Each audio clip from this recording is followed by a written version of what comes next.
오늘 두산호틱스의 주가가 2% 하락을 그리면서 다시 한번 이제 최저가를 경신하는 속상한 하락이 나와주고 있는데요. 현재 영상을 촬영하는 시간은 1시 27분을 이제 막 지나치고 있습니다. 일단 우리가 이제 두산호틱스를 보유하고 있다면 분명하게 좀 결단을 내리고 가야 할 것 같습니다. 어떤 결단이냐면요, 두 가지입니다. 두 가지 관점이 있어요. 지금 현재 두산호틱스를 보유하고 있다면 두 가지 전략을 들어보시고 여러분의 투자 여건에 맞는 전략을 택하시면 되는 겁니다. 첫 번째, 나는 단기 관점으로 들어왔다.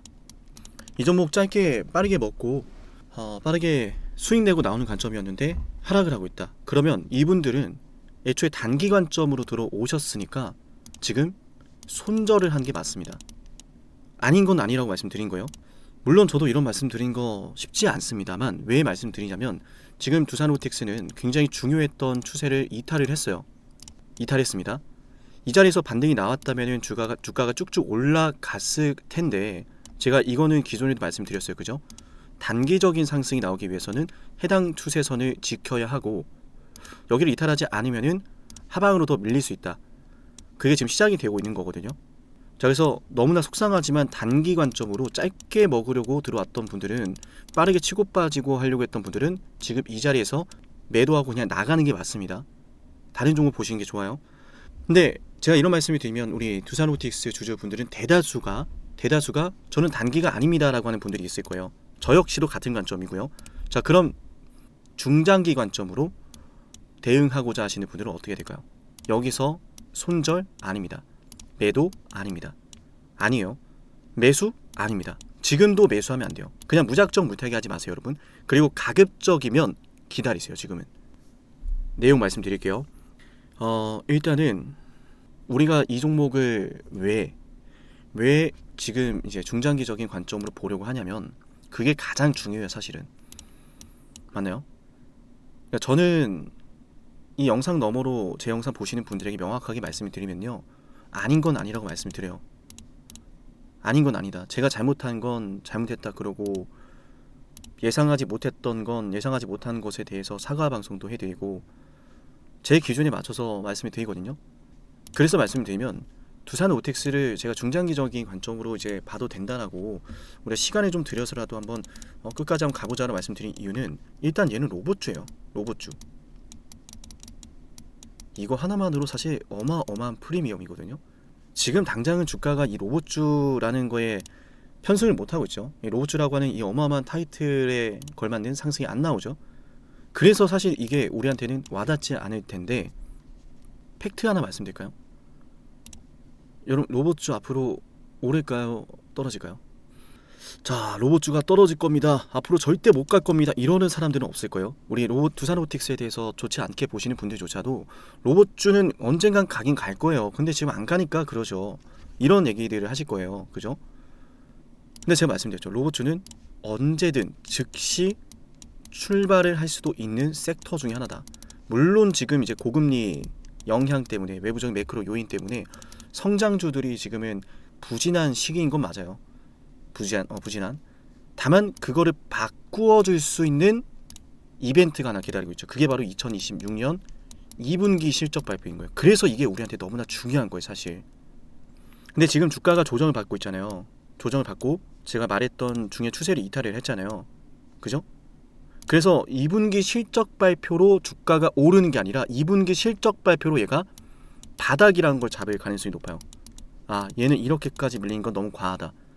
바닥을 잡으면서 뭐 기술적 반등 정도는 나올 수 있겠죠. 물론 2분기 실적 발표의 내용에 내용에 구체적으로 어떤 것들이 담겨 있는가에 따라서 달라지겠지만 이건 제가 잠시 뒤에 설명을 좀 드릴게요. 다시 이제 본론으로 좀 다시 돌아와서 왜 우리가 중장기적으로 보유하려고 하느냐, 로봇이기 때문이고, 그 로봇이 왜 중장기적으로 우리한테 중요하냐면 이건 좀 꽤나 재밌는 얘기가 될 거예요. 좋아요 버튼 한 번씩만 꼭 눌러주시면 감사하겠습니다. 여러분이 두산호틱스를 보유하고 있다면 다른 이야기 다 떼고 일단 이것부터 알아야 돼요. 왜 로봇인가? 우리가 이런저런 이야기 많이 들어봤잖아요. 뭐 로봇은 좋으니까. 단순한 이야기가 아니에요.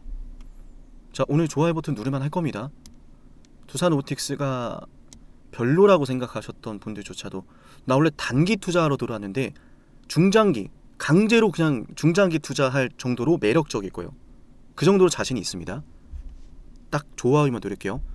그리고 지금 많이 힘드시겠지만 저와 여러분의 두산로보틱스를 통해서 어마어마한 부를 쌓을 수 있을 거라 저는 생각을 해요. 로봇주의이기 때문에. 그래서 다시 한번 이야기를 해보죠. 왜 로봇주의인가? 일단 패권에 연결이 되어 있습니다. 굉장히 중요한 스토리예요. 세계 패권, 항상 미국이었던 건 아니죠. 저 멀리로 가면 로마일 때도 있었고, 그죠? 영국이 세계 패권을 잡았을 때도 있어요. 파운드가 영국의 파운드라고 하는 화폐가 기축 통화일 때도 있었습니다. 근데 영국이 세계 패권을 거머쥐게 된 배경이 있어요. 바로 제조업입니다. 제조업이요. 굉장히 중요한 이야기가 되겠죠. 벌써 이해되시죠? 영국이 근데 성공할 수 있었던 거 제조업인데 영국이 점점 경제 성장을 하면서 제조업이 쇠퇴를 해요. 점점 금융 중심의 성장이 이루어지고 제조업을 등한시하게 됩니다. 그럴 수밖에 없어요. 왜냐하면 한 나라의 경제가 성장하기 시작을 하면은 물가도 오르고 인건비도 오르면서 제조업을 통해서 남길 수 있는 마진율이 높지가 않아요. 물가가 계속 오르니까 인건비도 오르고 판매가도 오르고 이해되시죠? 그래서 이렇게 세계 패권을 잡은 이제 경제 대국들, 패권 국가들은 제조업을 다른 나라에게 맡겨요. 이건 너네가 해줘. 그게 미국이었던 거예요. 영국은 제조업으로 성공했지만 그 제조업을 미국에게 넘겨요. 미국은 그래서 맞아요. 세계대전 이후로부터 어마어마한 제조업 성장이 나왔고 그 결과 미국이 영국 다음 세계 패권을 받게 됩니다. 영국이 세계 패권을 쥐고 있었던 흐름이 미국으로 넘어가게 돼요. 근데 지금 미국 어때요? 미국도 지금 제조업이 쇠퇴를 했죠. 금융 중심의 성장이 나왔죠. 그 동시에 뭐가 나와요? 중국이 등장합니다. 중국이 등장을 해요. 그럼 이 역사를 돌이켜보면 다음 세계 패권은 누가 쥐는 게 맞아요? 중국입니다. 맞나요? 중국이요. 그리고 참고로 오해하시면 안 되는 게 뭐 미국 편, 중국 편 아닙니다. 그냥 저의 생각과 역사를 바탕으로 말씀드린 거예요. 우리 주식을 위해서. 그럼 정리해보면은 지금 미국은 금융 중심의 성장이 이루어지고 있고 그걸 트럼프는 막고자 다시 제조업을 부활시키기 위해서 제조업 부활 정책, 리쇼어링 정책, 관세 정책 등을 펼쳐내고 있어요. 중국은 제조업을 통해서 어마어마한 성장을 이뤄냈고 어느덧 미국을 위협할 만한 도전자가 됐죠. 그럼 미국과 중국은 지금 어떤 상황입니까? 미국은 패권을 지키고 싶고 지켜내려면 제조업을 부활시켜야 합니다. 기초통화국이라고 하는 것은 달러를 계속 찍어내면서 부채를 찍어내면서 성장을 합니다. 부채를 계속 찍어내면서 성장을 한다라고 하면 이거 언젠간 파산해요. 맞나요? 근데 미국이 다시 제조업을 부활시키면 이야기는 달라지거든요. 이건 좀 복잡한 얘기니까 여기까지 하고, 그래서 어쨌든 지금 미국과 중국은 제조업을 두고서 치열한 다툼을 하고 있는 거예요. 그러니까 뭐 중국이 만든 건 안 쓴다라고 하는 법안들, 뭐 2차 전지, 반도체 이것저것 나오는 거예요. 중국은 그걸 지켜내기 위해서 히토류라든지 이런 자원 등을 바탕으로 미국과 협상을 하고자 하는 거고 계속 이걸 협상하는 거예요 지금. 근데 그 제조업에서의 경쟁력을 결정하는 건 결국 뭐예요? 저렴하게 만들 수 있는 원가입니다. 제조 원가, 그리고 물건의 품질이 되겠죠.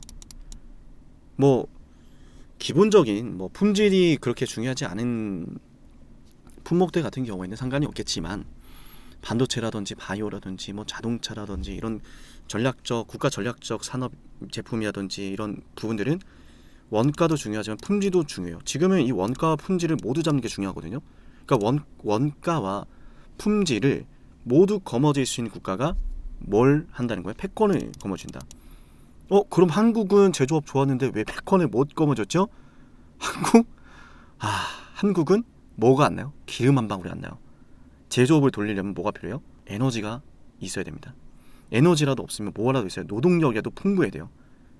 어마어마한 인구, 세계 전체를 다 떠맡을 만한 그런 상황은 아니란 말이에요. 자, 어쨌든 이 패권, 미국과 중국이 거머쥐기 위해서 제조업에 어마어마한 투자를 하고 있는데 그 중심엔 뭐가 있다는 거예요? 인공지능과 로봇이 자리하고 있는 거예요. 뭐 조금은 도전적인 과제, 아니 어쩌면 꿈이라고 할 수 있지만 이 로봇을 통해서 막강한 이 노동력, 인간의 노동력을 대체하는 어떤 규모를 확보하는 국가는 진짜 어마어마한 경제 대국이 될 겁니다. 그러니까 우리나라가 지금 어마어마한 전환점에 있다라고 저는 생각을 해요. 그래서 저는 이 로봇주를 이게 지금 시퍼렇게 물들든 말든 일단 들고 가는 게 맞다라고 저는 생각을 합니다. 물론 제 생각이 틀릴 수 있습니다. 제가 생각하는 근거들에 대해서 말씀을 드린 거고, 여러분이 보시기는 어때요? 이 로봇이 그냥 간단한 산업일까요? 인공지능은 다음이라고, 인공지능의 다음이 로봇이라고 말했던 젠슨항의 발언. 이유가 있는 겁니다. 이유가. 들어보니까 로봇은 굉장히 중요해요. 근데 이쯤 되면은 아니 로봇주가 언젠간 가겠죠. 근데 그게 대한민국의 두산로보틱스가 될 수 있을까? 라는 이야기를 하실 수 있어요. 너무 좋습니다. 거기에 대해서 이제 알려드려 볼게요. 지금 굉장히 중요한 영상이 되고 있죠. 이거 뭐 중간에 끄고 나갈 그런 영상이 아닙니다. 우리 모두를 위해서요. 좋아요 누르지 않았다면 좋아요 누르고 구독도 눌러볼게요. 그리고 댓글로 자 요런 거 말씀드리는 채널 거의 없잖아요. 제가 상남이가 좀 어깨에 으쓱으쓱하고 더 열심히 여러분과 싸울 수 있도록 명강이 감사합니다 라고 한 번씩 남겨주시면 정말 기쁠 것 같아요. 이렇게 힘든 순간에 우리가 현실적이고 객관적인 분석으로 잘 대응하고 나와야 되잖아요. 그래서 말씀드린 게 단기 수익을 노리고 들어오신 분들은 그냥 손절하고 나가는 게 맞다.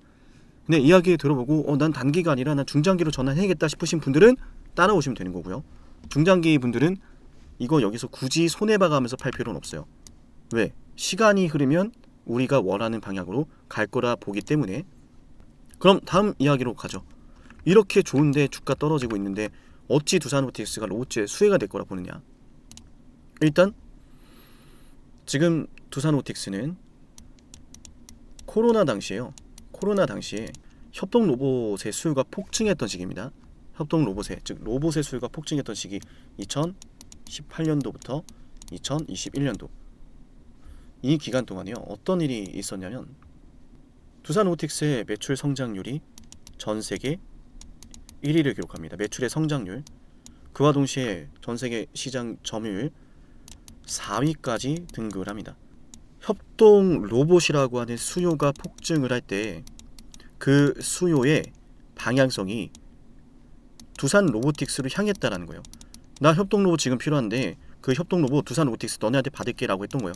그래서 매출의 성장률이 해당 기간에 세계 1위를 기록했고 시장 점유율 4위까지 기록하게 된 겁니다. 지금 두산 로보틱스는 구멍가게가 아니라 글로벌 로봇 기업이에요.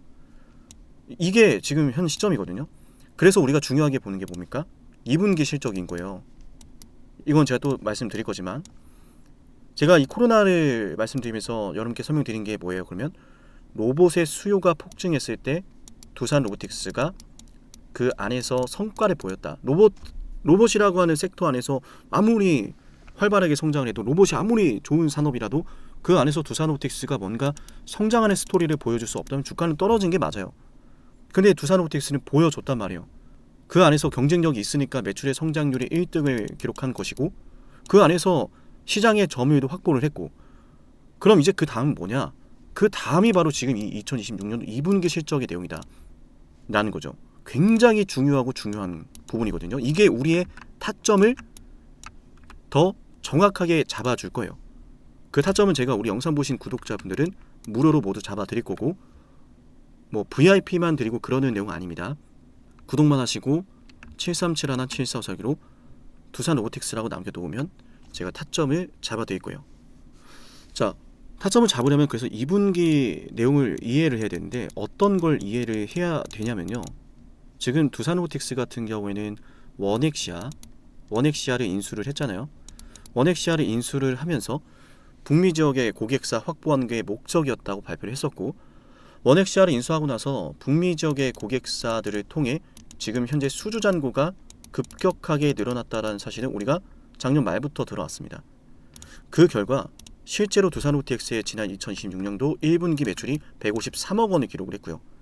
그럼 일단 이 153억 원에 대한 의미가 뭘까라는 게 중요한데 대다수의 분들이 야 두산노틱스 그래봤자 153억 원이고 여전히 적자다 이러고 넘어가죠. 근데 이 1분기에 153억 원이라고 하는 수치가 굉장히 중요하거든요. 아 상당히 목 아프다. 요즘 목이 너무 아파요 여러분. 좋아요와 구독 댓글 많이 부탁드립니다. 왜 중요하냐면 2023년도 4분기 매출이 169억 원이었어요. 제가 늘 강조드린 거죠. 우리가 지금 이 이야기를 왜 하고 있는 거예요? 왜 두산 로보틱스냐? 로봇주가 갈 건 알겠는데 그 로봇주 안에서 왜 두산 로보틱스가 대장주냐 이거잖아요. 거기에 대해서 제가 협동로봇의 수요가 폭증했을 때 두산 로보틱스가 만들어낸 성과를 설명드렸고 그 성과가 지금도 다음을 가리키고 있다라는 걸 알려드린 거거든요. 2023년도 4분기 169억 원이 두산 로보틱스의 최대 분기 매출이에요. 그 최대 분기 매출을 이번 2026년도 1분기에 간발의 차이로 돌파를 못했거든요. 그럼 지금 두산 로보틱스의 주가는 하락은 그리고 있지만 한 가지 바로 직면에 있는 재료는 하나 있어요. 그게 바로 2026년도 2분기 실적 발표 내용에서 어쩌면 두산 로보틱스가 분기 최대 실적을 달성할지 모른다라고 하는 내용입니다. 그러니까 우리가 일단 로봇주는 로봇이라고 하는 섹터라고 한다면 일단 들고 가는 게 맞는데 그 안에서 두산 로보틱스를 지금 이렇게 떨어지는 구간 속에서 왜 들고 가느냐? 일단 이 모멘텀이 기다리고 있다는 거예요. 이게 2분기 실적 발표 시즌이기도 하고 물론 두산 로보틱스가 이때 뭐 어마어마한 실적이 나온다? 그거 아니에요. 두산 로보틱스는 성장주니까 성장하고 있구나. 적자를 기록하던 기업이 드디어 분기 최대 실적을 경신했구나. 그럼 분기 최대 실적을 발표한 배경에 주목을 할 거예요. 그것만으로도 일단 떨어지는 주가를 1차적으로 바닥을 잡아주게 될 거다.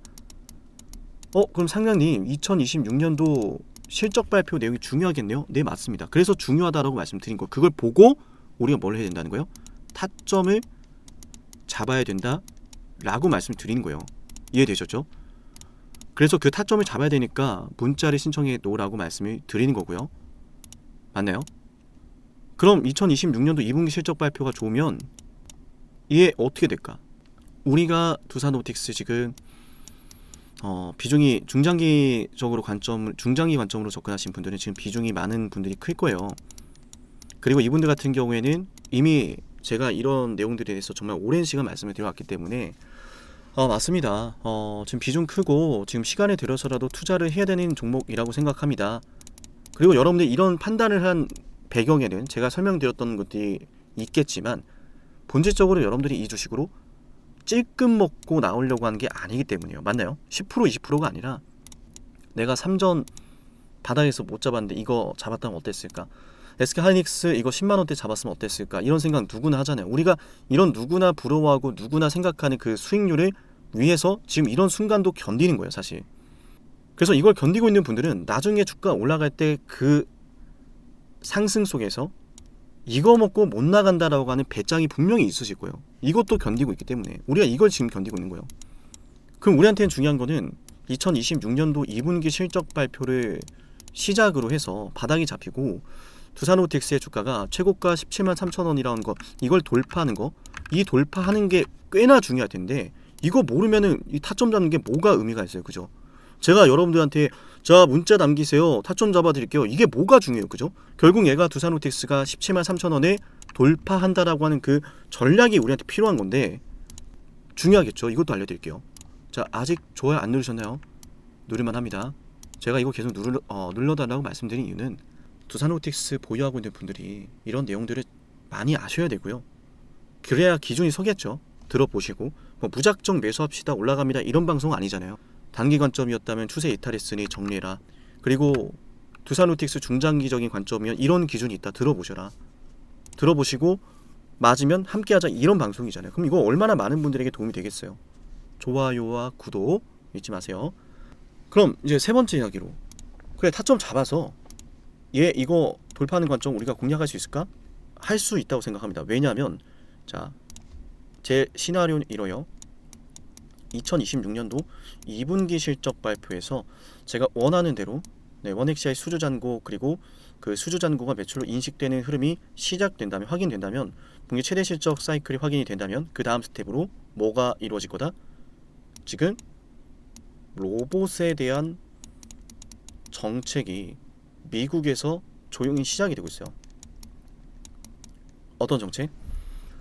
제가 말씀드렸지만 이 미국과 중국이 제조업을 둘러싸고 어마어마한 경쟁을 하고 있습니다. 그죠?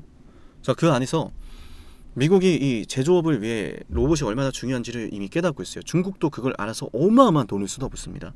이 중국이 정말 엄청난 강대국이 되어가고 있어요. 미국도 알아요. 그러니까 지금 미국은 이 중국산 로봇을 견제하기 위한 법안을 지금 준비하고 있습니다. 그럼 로봇에 대한 정책 테마주, 로봇 테마주 바람이 불 수 있겠죠.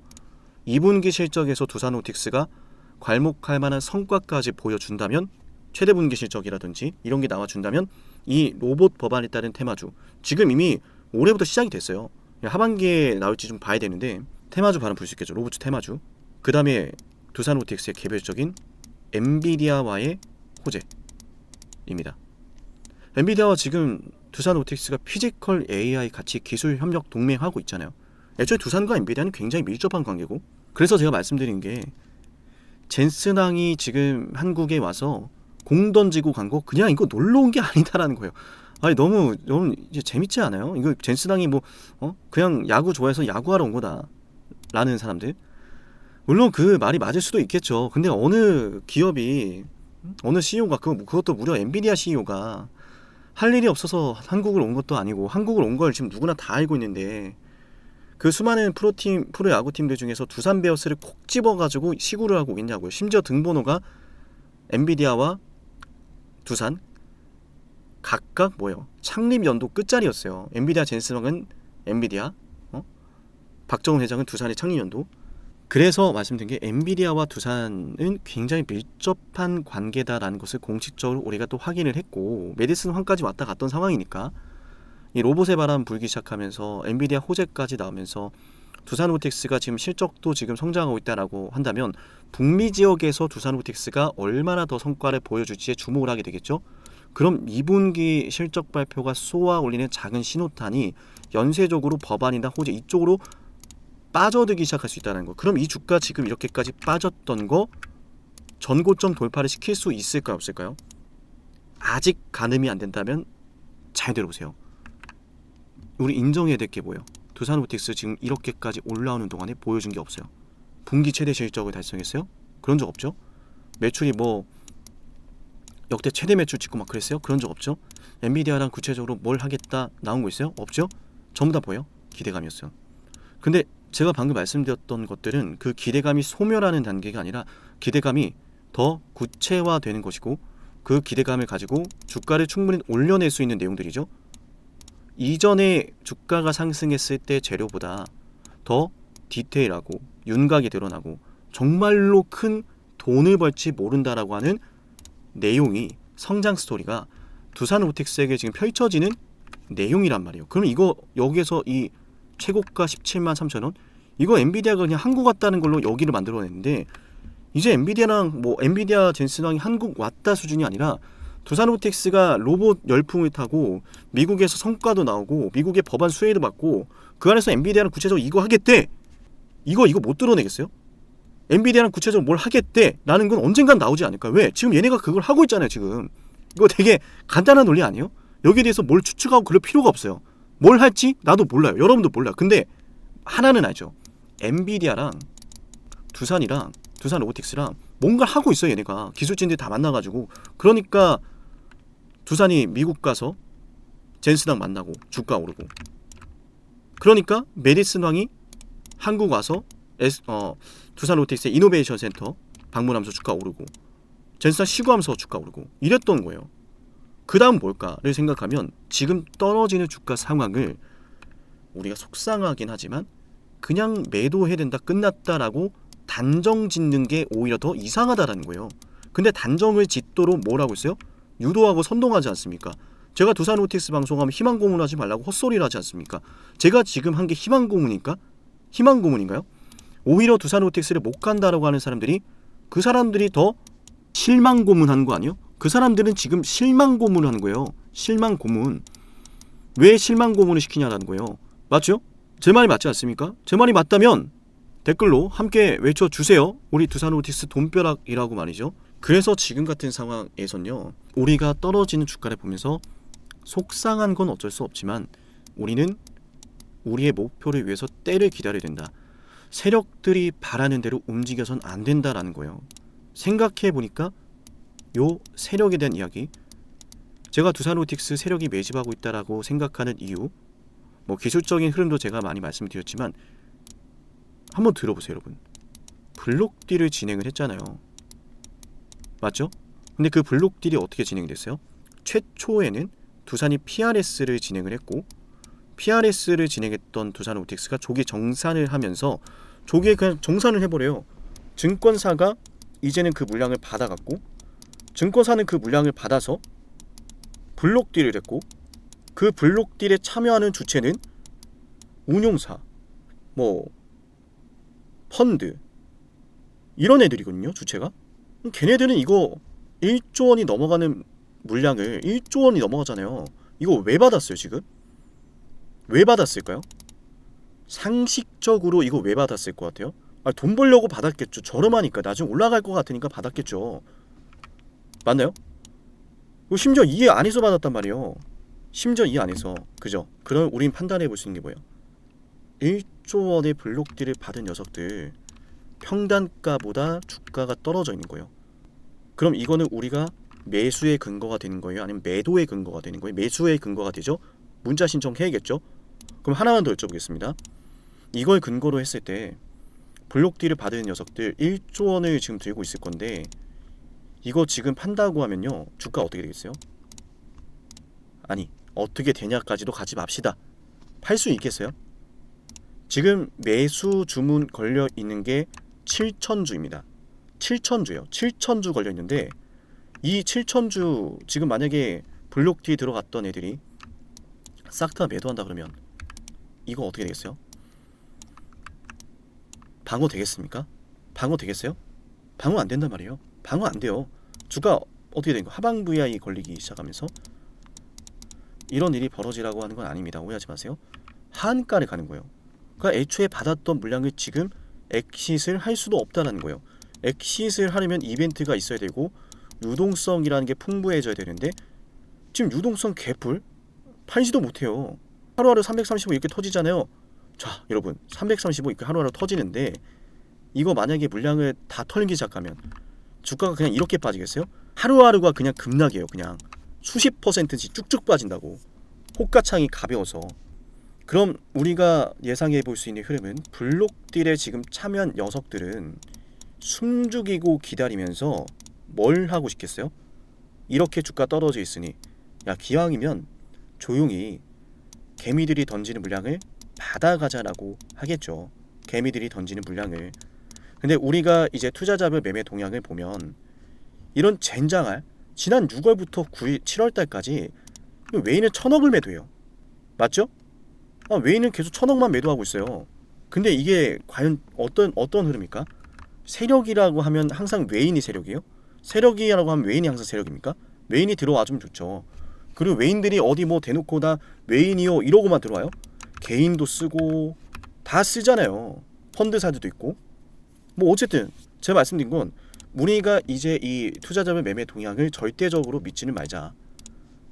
우리가 지금 믿을 수 있는 건 블록딜에 들어온 애들이 있다라는 거고, 그 블록딜 애들이 굳이 여기서 왜 들어왔을까? 응? 왜 들어왔을까 블록딜을? 지금 빠지고 있을 때 무슨 생각하고 있을까? 올라오면 팔 생각하고 있겠죠. 근데 올라오면 팔 생각을 우리가 뭐 우려하는 것처럼 그냥 찔끔 한 이 정도 올라오면 팔 생각을 하고 있을까? 그 생각으로 지금 1조를 받았을까요? 이거 하려고? 이만큼 먹고 나가려고? 그건 아니겠죠. 그러려면 1조를 안 하죠. 맞나요? 하지만 우리가 팩트 체크해야 될 건 뭐예요?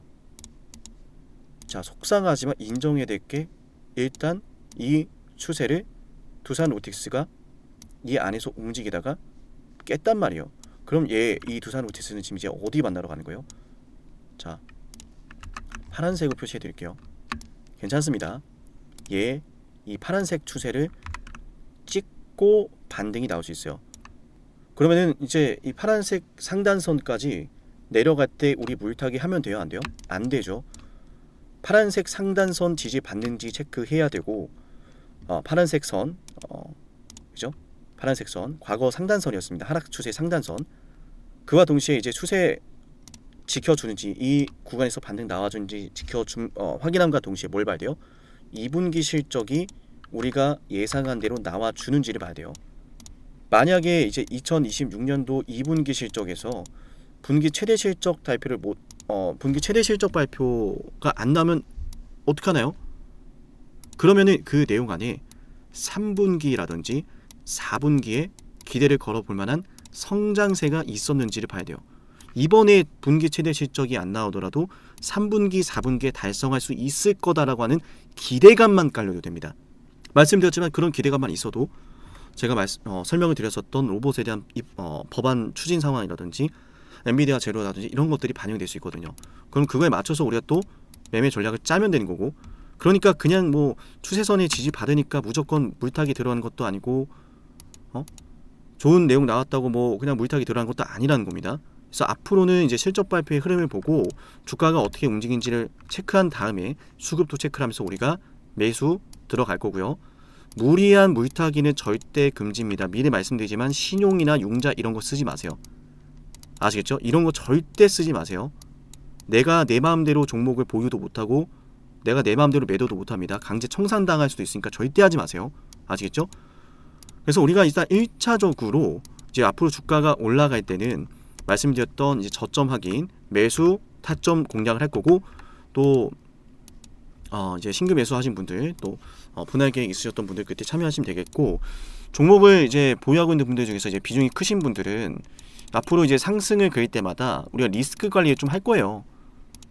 1차적으로 이제 한 번은 비중 좀 덜어내는 구간, 올라오고 나서 눌리고 또 출발할 것 같으면 덜었던 걸 또 담을 거예요. 그러니까 어떤 전략이 시작이 될 거냐면은, 여러분이 만약에 두산로보틱스를 보유하고 있는데 두산로보틱스를 보유하고 있는 예수 금액이 이를테면 1억 원이다. 1억 원이라고 하면, 이미 들어가 있는 게 1억 원이라고 하면은 지금 두산로보틱스의 평단가가 얼마겠어요? 평단가가 뭐 예를 들면 뭐 10만 원 이상이다. 높으신 분들. 자, 이분들 같은 경우는 지금 뭘 해야 되냐면, 앞으로 이제 두산로보틱스의 주가가 상승을 하다가 이 노란색 추세선 보시죠? 이 안으로 들어오기 전에 1차적으로 저항을 한번 확인할 수 있어요. 저항을. 그리고 그 저항을 확인하고 나면은 이렇게 올랐다가 빠지고 다시 상승하면서 이렇게 이 구간에서 저항을 한번 확인할 수 있는데, 저항을 확인할 때 누가 매수해 주는지 수급을 좀 볼 거예요. 누가 매수하고 누가 파는지. 그걸 보고 뭐 개미가 사는지 외인이 사는지 금투가 사는지 외국계 증권사가 사는지 이걸 보고 우리가 뭘 한다? 여기서 한 번은 선택을 할 거예요. 비중의 일부를. 만약에 그대로 뚫고 올라가는 관점이라고 하면은 우리가 여기서 비중의 일부를 축소할 필요는 없어요. 다만 이렇게 또 빠질 수가 있거든요. 그럼 비중을 축소했던 선택이 맞겠죠. 이렇게 빠질 것 같으면 빠졌다가 다시 올라갈 수 있거든요. 이런 식으로 이중바닥 만들면서.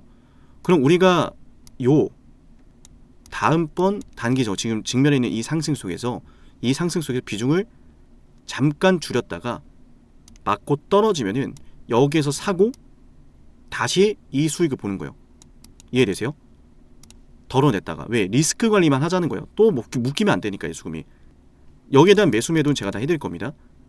그리고 나서 이제 빨간색 추세선, 해당 추세선을 돌파하는 순간이 오면은 그때는 우리가 두 번째로 파란색 추세선 보이죠? 여기가 2차 저항선이 될 거예요.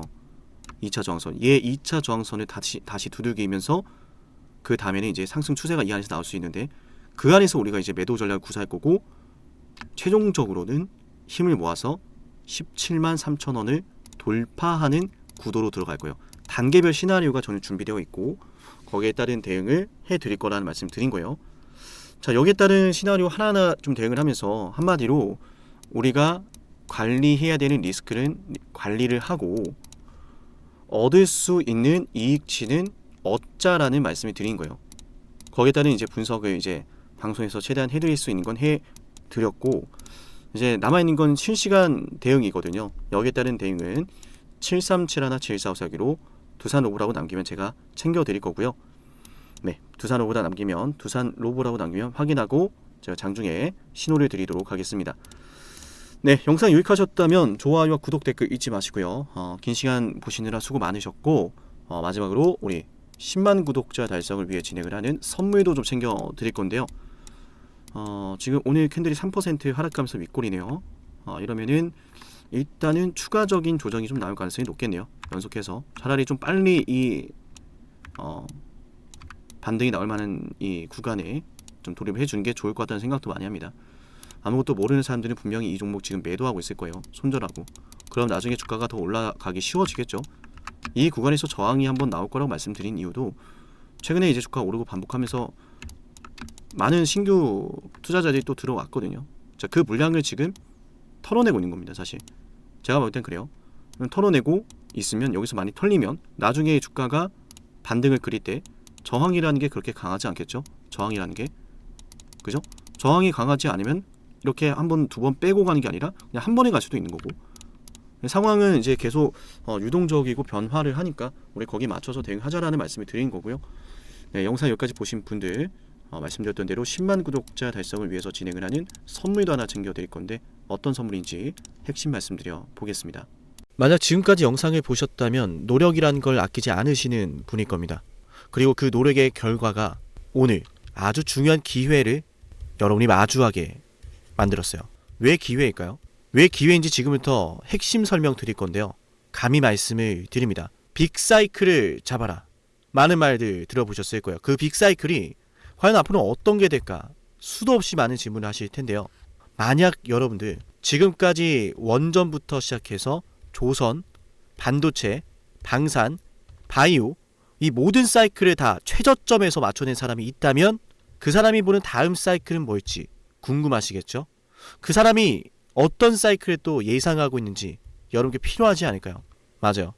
지금부터 여러분에게 그 빅사이클을 알려드리겠습니다. 우리 영상 보시고 제 연락처로요. 빅사이클이라고 문자 남기면 돼요. 물론 굉장히 특별한 선물이기 때문에요. 댓글로 빅사이클이라고 남기신 걸 인증하신 분들만 문자 보내드릴게요. 그냥 문자만 빅사이클 보내시는 게 아니라 구독 누르고 댓글로 빅사이클 남기신 분들은 제가 이 빅사이클 다음 빅사이클 알려드리겠습니다. 그럼 상담님 매번 정말 빅사이클을 맞춰냈나요? 검증부터 해야겠죠. 정말로 매번 원전부터 시작해서 모든 빅사이클에 맞춰낸 사람이라면 다음 빅사이클을 뭐라고 외치고 있는지 알아가시면 좋을 겁니다. 왜냐? 거듭 말씀드리죠. 기회라는 사실을 알았다면 놓치지 않았을 거예요. 기회를 알고 승부를 걸어야 돼. 그 중요한 타이밍 제가 제대로 알려드릴게요. 저는 노력하는 사람이 성공하는 시대가 됐으면 좋겠어요. 그 노력에 대한 걸맞는 대응 도와드리겠습니다. 검증부터 해보죠. 자, 두산 에너빌리티 2025년 2월 12일 본격적인 급등이 터질 거다라고 하면서 여러분께 주당 가격 24,200원에서 매수 방송해드렸어요. 핵심만 볼까요?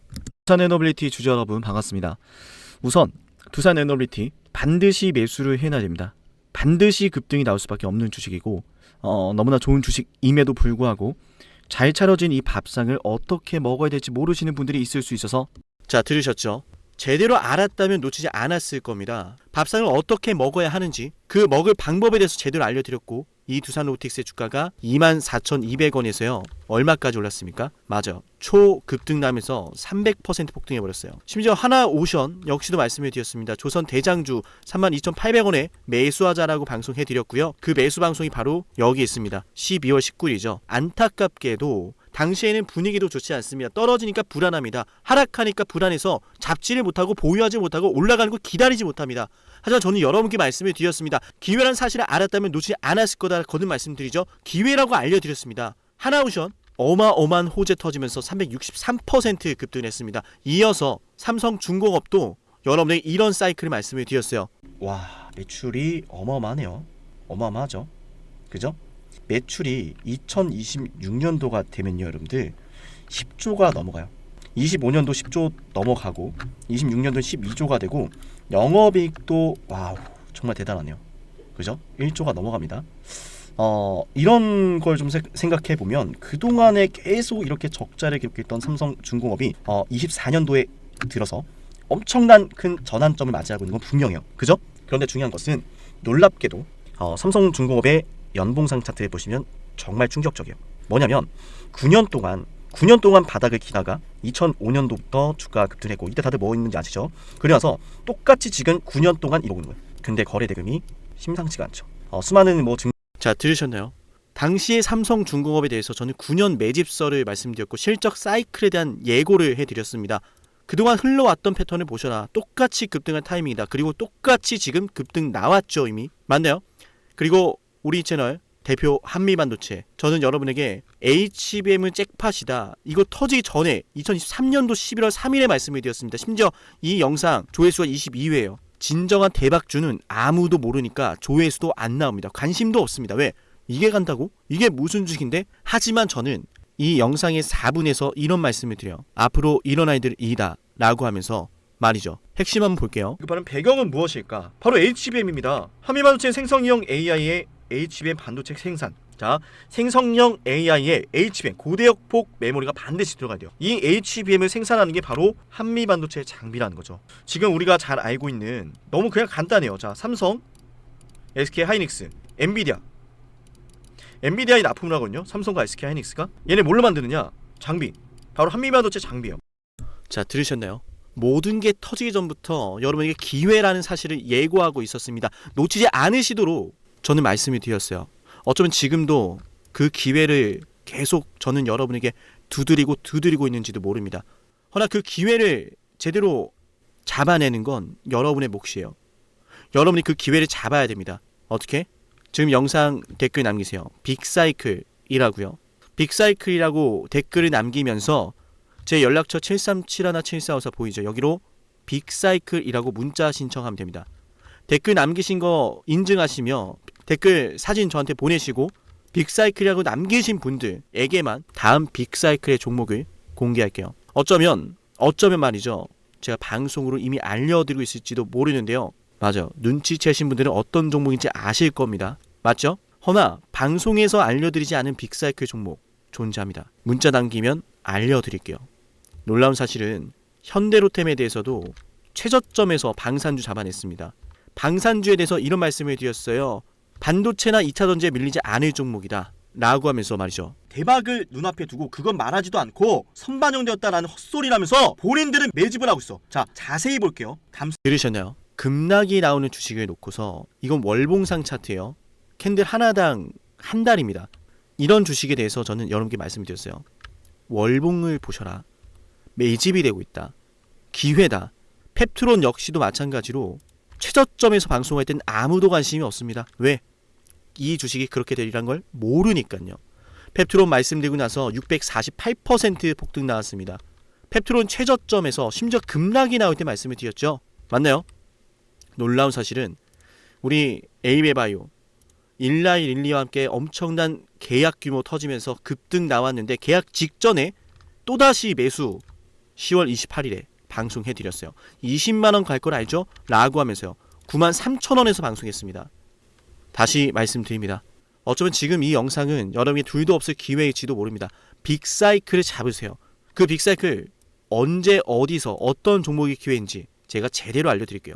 기회를 알고 승부를 걸어야 타이밍 알려드릴 테니까 여러분 그 기회 잡으시면 됩니다. 노력에 대한 결과를 맞이하세요. 댓글로 빅사이클, 문자로 빅사이클. 다음 빅사이클은 어쩌면 여러분에게 황금 같은 시기를 선사할지도 몰라요. 오늘 영상은 여기서 마치겠습니다.